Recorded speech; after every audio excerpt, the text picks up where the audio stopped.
சங்கீதம் 27 அதிகாரம் 10 என் தகப்பனும் என் தாயும் என்னை கைவிட்டாலும் கர்த்தர் என்னை சேர்த்துக் கொள்வார். இன்னைக்கு அநேகர் தனிமையில் இருக்கிற, என்னை கவனிப்பதற்கு யாருமே இல்லை, நான் கேள்வி என்னை கேன் என்று கேட்பதற்கு கூட எனக்கு நாதி இல்லை, என்னை விசாரிப்பதற்கு ஆட்கள் இல்லை.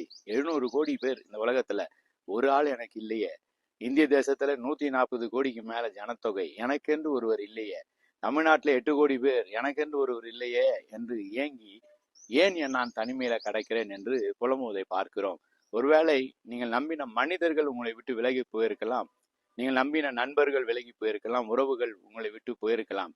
ஆனா சங்கீதக்காரன் சொல்கிறான், கர்த்தர் என்னை சேர்த்துக் கொள்வார், நான் உன்னை விட்டு விலகுவதில்லை, உன்னை கைவிடுவதில்லை என்று சொல்லுகிறார். அவர் எப்பொழுது நம்மோடு இருக்க வாஞ்சிக்கிறார். அவரையே நம்புவோம், அவரோடு கூட ஐக்கியப்படுவோம். அவர் கூட இருக்கிற அந்த பிரசன்னத்தை, அதுதான் நமக்கு உண்மையான மகிழ்ச்சி, ஆனந்தம்.